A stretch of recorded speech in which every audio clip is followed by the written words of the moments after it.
Hey guys, welcome back to Ancient Amnesia Podcast. I'm Josh and this is Dave. Hey guys, how you doing tonight? And today we just wanted to do a quick clip article show. Lots of interesting things. We got a lot of new followers. Dave, have you seen that? A lot of people coming on, a lot of people liking what we're doing. Absolutely, man. One thing I think that people don't realize when they get on AA is they think, oh, it's just one of those pages that they post interesting stuff. We get a lot of hits on really cool photos and things like that. But they don't realize the depth that we actually take this. We have a podcast show. We've got our website. We're on tons of YouTube videos. I think we're at almost 80, going to 90 videos that we posted up there. We've been on radio. We have some friends on radio that we go on at time to time. We're working with other podcast artists. So stay tuned to what we're doing. If you're hearing this, go back and look at our archive shows. We're doing all kinds of fun stuff. Sometimes we just do little movies. Sometimes we do an hour-long shows. Sometimes we have guests. And we're really new into doing this. So you're going to see this kind of bloom and blossom. One of my favorite things to do is to take the content from Ancient Amnesia that people miss because they're busy and everybody's doing stuff, and just open it up and unpack it, read it. And because we think that some of the best material, I'm sure you'd agree, Dave, is these articles and the kind of the new science, the new philosophy, the archaeology. Well, that's you're taking ideas from from around the world, and that's what the internet's all about now, is getting ideas from around the world, not just like from a certain country, but you're getting questions too. And this one I thought was pretty cool. We had a discussion about it earlier, and I think that's a really good question. Right, it really is. And we're not just about ancient. Ancient's everything. Ancient planets, right? Ancient cosmos is ancient. Our planet is 4 billion years old. We know that it's been around, floating around in a solar system. It's being pulled by other forces, and there's a lot out there. Yep. And I think one of the things we were talking about before we came on was one of the things I like to do in my life, and you as well, and what we want for other people to do, is to start to understand in a very clear way what is actually out there, what is going on in our past our solar system, in our galaxy. What's it look like? Because what are you going to do? You got to ask that question. You got to ask the question, but you really have to start thinking about it. And the best way that you can get these answers is to start uncovering what people at these institutes are doing, and what they're finding, what they're saying about it. So Cosmos magazine released an article saying why the idea of alien life now seems inevitable and possibly imminent. The thought that ET may exist is not as far-fetched as it used to be. And actually, they're thinking now that it's probably pretty close, and it may have actually been here, and it may still be here, right? So, I think that people are on two camps on this. Are aliens here? Oh, I don't know. Well, let's start to understand that they're definitely real. And how real are they? How close are they? How many planets are out there that can host life like us? This is what this article is talking about, saying that life is a complex chemistry. The elements involved are nothing special. Carbon, hydrogen, oxygen, and so on are among the most abundant elements in the universe. Complex organic chemistry is surprisingly common. So amino acids, like those that make up every protein in our bodies, have been found in the tails of comets. There are other organic compounds in Martian soil. And now, did you hear, Dave, that those water bears, those tardigrades, they actually exist in space? Yeah, well, they actually killed one recently. Right. But these are they're incredible. They live anywhere. These are actual little water bears, right? They got legs, they have eyes, they have, and they're you can see them in microscopes. And they're saying these things, they could be on comets, they could be floating around out there. So it's not dead out there. It's not like this just vacuum of nothingness. There's creatures, there's biology that can actually exist and be on what we used to consider dead objects. Well, we have to understand, what do we consider to be life? What do we consider to be a life form? And, it in our constrictive explanations would be something sort of, humanoid, or, something that would have hands or arms or legs or in some way resemble us. But yeah, water bears, they're just like this little ball. I don't know how many cells or whatever they have in them, or however they are able to survive, like being frozen for thousands of years, or, in superheated environments. But, something like that could, come here on a comet or on an asteroid. But, you got to ask yourself also, what is an alien? you know? Right, exactly. It's basically anything that's not from Earth. Well, does Earth have biology on it that got seeded by comets? So, in that sense, there's a mixture of Martian and probably organic biology on the planet, right? There's probably So we're aliens. Basically, we're the aliens. or if we're not grown by comet seeding, there's also the fact is there's other biology that probably there was, and it probably started with microbiology or something like a water bear coming and slamming and then taking time to evolve into something else. So these are really concepts I think people need to wrap their mind around. In 95, they found the first planet beyond our solar system that was in this habitable zone. Goldilocks zone, yeah. What they finally did was they did this math based on how much they were finding these things since 95, and they worked out that there could be as many as 40 billion Earth-sized exoplanets in this habitable zone around stars where temperatures are mild enough for liquid water to exist on the surface. There's even a potentially Earth-like world orbiting our nearest neighboring star, Proxima Centauri, and it's only 4 light years away. So that system might be close enough for us to reach using the current technology. There's a breakthrough Starshot project that Stephen Hawking launched in 2016 that apparently they're working on. I mean, what would it take to travel like 4 light years right now? I mean, how long would it take one of our like probes or whatever you want to call Voyager?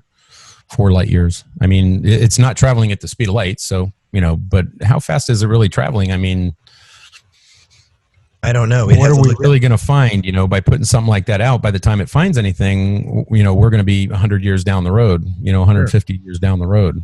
Yeah. So we really got to realize that we're the aliens and we're really connected somehow to the rest of the universe in a way, like through genetics or whatever it might be. So yeah, well, I guess or you could just say that nothing is alien in the galaxy. It's all just one big hole. Yeah, it's one big house. It's not it's not like everything's alien. Like if you want to say alien, it just means maybe you're not specifically organically grown here, but you are grown in the galaxy along with everything else. There's probably we know that we didn't come here or we didn't start here because the Earth is younger than the universe. Yeah. So that just tells me right there that, whatever is here, even if it came at the very first inception of Earth, when Earth became, where it wouldn't just vaporize any kind of organic molecule. I mean, there was a lot of time before that, where, it just makes sense that everyone in the universe that is a life form is going to be connected. There's going to be genetic connections. Even if you find some kind of creature that's, a mile long, covered with scales and, just flying through space, eating moons and asteroids. I mean, what, you can't exclude that from reality. It's going to have genetic or DNA, it's going to have genetic material that programs it in an intelligent way and makes it do what it does. The Earth used to be the garden. Well, it's actually the galaxy that's the garden. The galaxy is birthing stars that give birth to planets, that give birth to biology, that give, complex systems. And so we're just part of that chain. And what they're saying here is that, life is really robust. The idea that everything's dead and there's this really minute chance, but it has to be perfect and whoops on accident. No, it actually is built to grow. It's built in every conceivable way. Yeah. They're saying that the oldest fossils ever found on Earth, 3.5 billion years old, which clues in our DNA, suggests life could have started as far back as 4 billion years ago when giant asteroids stopped crashing on the surface. Again, pterodates could have came on those asteroids. It would have been instant. It was inhabited as soon as it was habitable. The definition of habitable is proven to be rather a flexible concept too. So they're saying that life survives all manner of environments that seem hellish to us, floating on the surface of sulfuric acid, inside barrels of nuclear waste, water that's heated to 122 degrees, in the wastelands of Antarctica, in rocks 5 kilometers below ground. So life is everywhere. And the question of sentience is, where does it start? That's something that we've talked about in other podcasts, but everything is inherent. It has to be inherent in matter. Process. It has to be inherent in matter. Whatever matter is, at the level we're seeing it at, For another life form, it might be a completely different dimensional appearance that matter has. But that's what we see everything made from. It has to be inherent and it has to be built into it. If it's not, then there's some sort of signal that's flowing through space that's programming everything that is matter.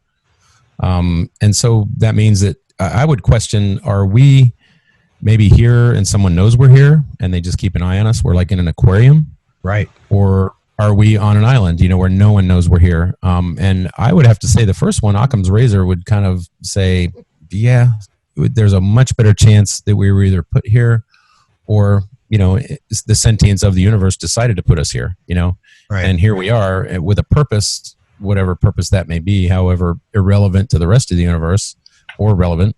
That's the alien question is really, it's a real deep one, and I'd have to say in a simple answer, yeah, it's obvious there would have to be life forms in the universe. If there's anything like us, maybe not. Who knows? I haven't seen one, but I haven't not seen one. Yeah. So, yeah, that's what they're saying that if you give it enough time, right? I mean, things are going to head in that direction. That's what evolution does. It moves forward, it advances. Yeah. So, even on Earth, a second Genesis, though. Look at that. Yeah. Yeah. A discovery, if it came, could turn the world of biology upside down. It's saying that all life on Earth is related, descended ultimately from the first living cell to emerge some 4 billion years ago. Bacteria, fungus, cacti, and cockroaches are all our cousins, and we share the same basic molecular machinery, DNA that makes RNA, and the RNA that makes protein. So just like we're saying, it all kind of starts with this genetic material coming out of something, right? And the second of life, though, might represent a second Genesis, totally unrelated to us. Perhaps it would use a different coding system in its DNA, or it might not have DNA at all. Maybe some other method of passing on genetic information. Yeah, genetics might be just like the tip of the iceberg. There might be some other deep-seated, way of recording all of this, that programs it into matter. And that's definitely, they're not going to find that over there in France in their collider, but that's kind of what I think that people need to start, I guess, pondering, is that we're using us as an example of what needs to be in order for us to kind of say, yeah. So even with that model, they're saying, well, there's 40 billion of these things potential in the galaxy, right? So that's just our galaxy. There's billions of galaxies, right? Yeah. So that alone, well, what they're saying is that, are there other ways of life to be able to live and there has to be. Is it our code the only code? Is there other types of DNA out there? Is there other types of information coding systems that the universe uses? Are there different ones per galaxy? Is a galaxy a larger body that has a unique biology? Do other galaxies have their own unique biologies? Is gravity something that's set for certain planets, certain regions of galaxy? We don't know all these answers. Like we really are discovering that these are forces, but we don't know where they come from, where they're going, how they were formed, what the nature of them is, if there are other ones that we haven't yet discovered, and then, how far do they go? So this I think is a really good article, because it's opening up a lot of questions, not just about sentient life, but also the design itself of the universe and galaxies and these kind of things. So, they're saying that a second tree of life would mean that a rapid appearance of life on Earth was no fluke, that life actually must abound in the universe. It would greatly... Well, look at the difference, Josh. Look at how different we are. We're not like anything else here. We're really, really developed mentally, beyond what we would measure other animals to be, even, dolphins and whales that are supposedly really intelligent. We would consider ourselves, whales haven't built skyscrapers, and, dolphins haven't built Tesla, Model 3s. So, we would consider ourselves superior, but we're not just superior. We're like absolutely and completely different from all other life forms on this planet, except for our genetics. Yeah. Right. Well, and that's what they're saying here, is that these things could also, if there was different styles of life that weren't our code, that would increase the chances of almost all planets having some form of these things. I mean, there could be life on Venus, there could be life on Saturn, there could be life on, that we haven't detected. We can't get there. We can't go walking around those planets. So, we have to really truly open our minds. People think that this is fantasy. This is science. This is reality. And what we want to do is step outside what we know and get to the unknown and say, but there's a lot that we know that you haven't even considered, because once you get to that fence and you look over the fence, you're going to be like, oh my God, because there's so much out there. It's all good. And life being infectious, I like that idea. I think that's pretty cool, because I think that's how it gets spread, through cataclysmic events, and it just gets transported through the universe, to different places, and it becomes something completely different everywhere it goes. And we'll close with this. The ancient question is, are we alone? It's graduated from being a philosophical musing to a testable hypothesis, and we should all be prepared for an answer. I hope you guys enjoyed the clip. We're going to keep kind of following this stuff. We want to do stuff science. We're going to do stuff ancient civilization, mathematics, all kinds of different things. If you like what you hear, please communicate with us. Let us know. If you got something to say, come on our show. We really want you guys to be a part of it.